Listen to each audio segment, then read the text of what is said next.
Hello, this is NW97 for another Destiny video. Today we're going to continue our series of the breakdowns with all the subclasses in Destiny.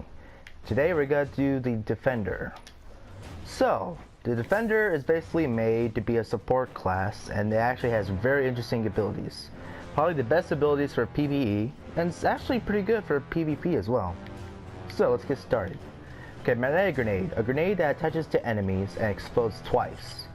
This is a lot like a, fusion grenade or flux grenade for a hunter, but not only that it does a one-hit kill in PvP, but it also explodes twice, which can be very handy for extra damage. It does even more damage than the fusion or flux grenade, which is actually very, very good.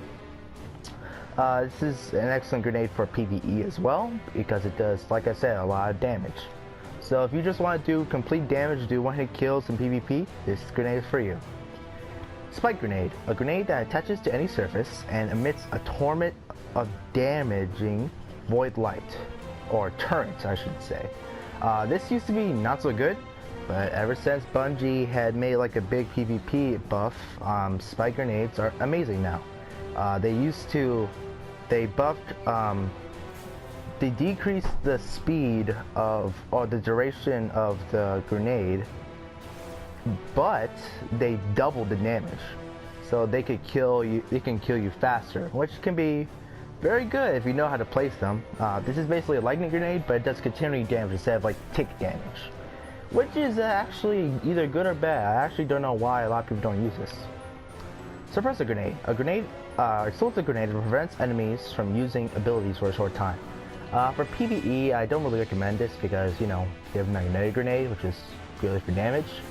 But also, for PvP, this is extremely good. If you throw this grenade in the right timing, and if you use it correctly, you could shut down people's supers with this grenade. So, all those storm callers, the blade dancers, sunbreakers with their hammers, you could, take them down and not be able to use their supers anymore. Plus, when you're suppressed with this grenade, you cannot jump, use your abilities like your melee, your special melee or grenade, and your supers. So that could be very good if you just want to make someone in a sticky situation.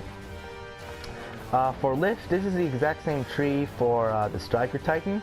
So increased height, it gives you more vertical, jump. With increased control, you get more horizontal jump, and with catapult, you get momentum, a strong internal boost of momentum. Honestly, I don't use catapult much. I recommend increased height for PvE, increased control for PvP, because in increased control, you could Titan skate. If you don't know how a Titan skate, I believe I talked about it inside my Striker video. Ward of Dawn. Shape void light into an indestructible shield to protect you and your allies. Replenish grenade and melee energy on activation. Ward of Dawn could also, when you activate it, heal you when you activate it. So, let's say you have no melee, no grenades, and no health. Pop your Ward of Dawn, you have health, you have melee, and you have your grenade, which could be a threat. Plus, you can get bonuses with this Ward of Dawn. So honestly, with this Sword of Dawn alone, this could actually help you in sticky situations. But there's bonuses in this super. Armor of Light. While inside Sword of Dawn, you and your allies gain significant damage resistance. This is gives you a significant damage resistance. I think you could survive. You could survive a shotgun blast near you. You could survive about 6 shots inside with a hand cannon. I even think you could survive a sniper shot in the head, which is ridiculous.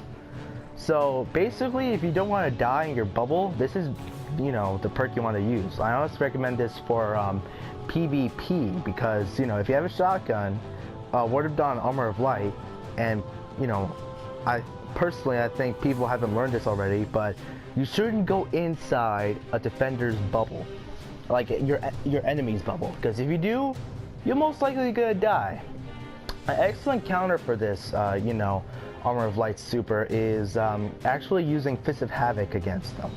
And when you do that, you most likely will get double or triple kills, and you'll make the defender who made this bubble extremely frustrated. I know I have been. Blessing of Light. Passing through War of Dawn grants you and your allies a temporary shield. This is similar to Armor of Light, only you do not have you do not have the damage resistance boost as much as you have with Armor of Light. But you can actually get out of the Ward of Dawn and keep the shield. So, if you want to be a defensive type of guy and want to be mobile, Blessing of Light might be the excellent choice for you. It's actually good for both PvP and PvE. I'll tell you why in a little bit. Weapons of Light. Passing through War of Dawn grants you, your allies, a temporary increase to weapon damage. This basically gives you bonus to like all weapon damage and stuff like that, So if you're doing raids, Prison of Elders, anything PvE wise, this will be an excellent choice.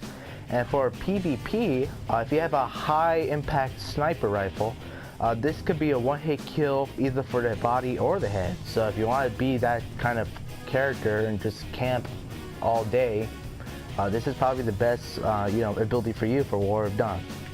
And there's actually something special about these two abilities with two defenders. I'll tell you about that in a second. Okay, Disintegrate. Killing enemy with this powerful melee creates a force barrier around you which absorbs incoming damage.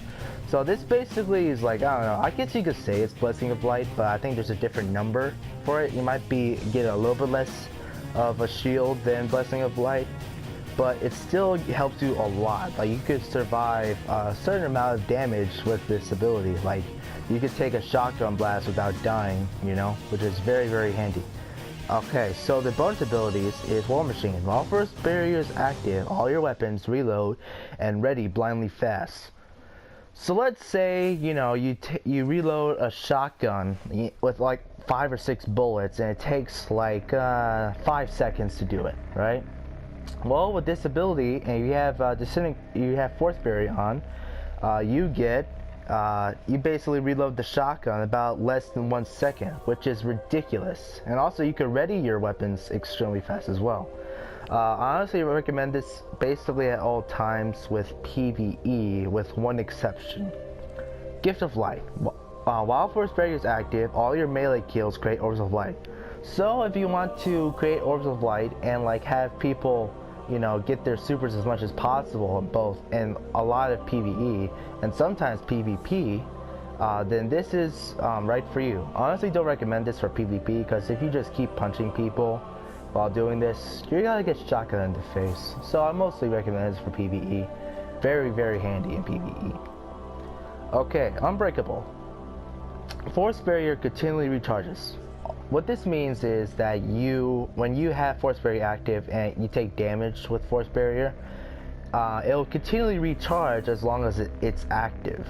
I'm actually not sure if you run out of force barrier, it'll stop recharging, but I'm pretty sure it does. I actually haven't tested it. So even then, like this will help you a lot with like PvP. So if you just want to be a selfish person, just use Unbreakable for PvP. It's a very good ability. Okay, for the 2 trees here, these are like your stat boosting trees. So depending on what kind of combination you want, it'll change your stats. Obviously, I recommend armor being the highest for a defender, and you want to have agility and recovery kind of high as well. The good thing about like Titans is you can actually have pretty high stats all around. So the good thing about having there's good reasons why you want to have like your stats second highest, all around. Like I personally have recovery is the highest because it's actually really important if you get damaged, and it takes a while if your health to get up if you have a really low recovery. So I always like to have high recovery because if you don't, then you're gonna die if you're not careful. Then with agility, like I said, with Titan skating, it's actually kind of important to have a little bit of agility. Not have like too little agility, because if you don't, you won't be as fast as if you had increased control with like no agility. So I honestly recommend agility if you want to be one of those Titan skaters. Okay, for this tree here, Bastion increases the duration of Ward of Dawn. Excellent, perk for this, subclass. Always recommend it for PvE or PvP. Relentless increases the strength of duration of Force Barrier. Not so handy for PvE, but for PvP, especially if Unbreakable, an excellent choice. So, you could do that. I like to do it for PvP. Then you have Gift of the Void. As Ward of Dawn takes damage from enemy fire, it creates additional Orbs of Light. When you activate Ward of Dawn, it spawns 2 orbs. When there's damage going into the Ward of Dawn, you get an additional 3 orbs, which is actually quite a lot. Plus, if you're using Gift of Light, you could be a orb making machine, which is an excellent tactic for PvE. Okay, the next perk here is Untouchable. Reduces the cooldown time of Ward of Dawn. Good perk. You could definitely use more Ward of Dawns while you're fighting. Okay, Iron Harvest. Heavy weapon kills have a chance to create Orbs of Light for your allies. So, if you really want to, you can make as much Orbs of Light as you can for your allies with Iron Harvest, Gift of the Void, and Gift of Light. So, and everyone will be happy with your fire team. It's gonna be fun if you actually use this. Then you have Illuminated. Increases the benefits granted by Blessing of Light and Weapons of Light. Honestly, I always recommend this for like a boss battle in the raid or something, because you'll have Weapons of Light longer, and I think you'll get a bonus to Blessing of Light and last longer as well. So, if you want to do that, you can definitely do this with with Illuminated. So, the exotics I recommend for Defender. Most of the videos I don't really recommend, some certain armor pieces or weapon pieces, but for this subclass I actually do recommend some things. For example, I recommend if you're doing PvP, no backup plans. Shotgun kills trigger Force Barrier, and Force Barrier duration is increased. So you don't have to worry about punching somebody or getting Force Barrier. You can just shoot them with a shotgun, which, if you're a shotgun user, could be extremely handy. Plus, with my certain role, you get a bonus to reload speed with shotguns, which is even better. And plus, you could get rain blows for melee attack speed if you're ever going to use it. If you want, Force Barrier. And even you can get bonus melee energy on grenade hits, which is actually pretty fun. You can actually get your melee charge more often when you're using your grenades. I think I should equip that. Oh, can't buy it. Okay. Also, like I say, Armamentarium is an excellent choice for all the subclasses for the Titan. And even Twilight Garrison could be fun as well. If you're using Titan skating and the Twilight Garrison, that could be excellent as well. If you want to spawn a whole bunch of orbs, like even more orbs than you do if you have all the perks for the subclass, you could have Crest of Alpha Lupi increase super generate an extra orb, which you could even make more orbs, so you can have even more supers. It's gonna be extra fun. So, and plus, my particular role gives you an increase to armor while using a void-based subclass, which is cool. Okay, for weapons, if you're using no backup plans, I recommend the Universal Remote. That is you can have so much fun with this strategy. Plus, if you use this, you're most likely going to annoy people in PvP, and sometimes that is extremely fun. But if you don't want to annoy people, don't use the Universal Remote or no backup plans. Okay, for PvE, I recommend Touch of Malice, because if you're doing the raid, you will be using Touch of Malice a lot.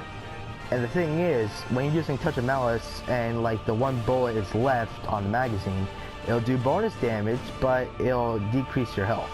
So, here's a strategy. You have 2 defenders with Touch of Malice, One of them's using Blessing of Light. One of them's using armor, weapons of light, and blessings of light. Then they put the bubbles, stack them upon each other, and they do even more damage with the weapons of light, which is actually extremely good. So, you know, you could have two defenders having Touch of Malice, one weapons, one blessings, and they could just destroy everything in their path, which is extremely useful for some parts in the King's Fall raid. I probably think this might be even handy for the new raid coming out in the Rise of Iron. So if you don't have Touch of Malice, go to the raid and go through the entire quest line through it. Also, Chaperone is an excellent choice if you do not have Universal Remote with no backup plans.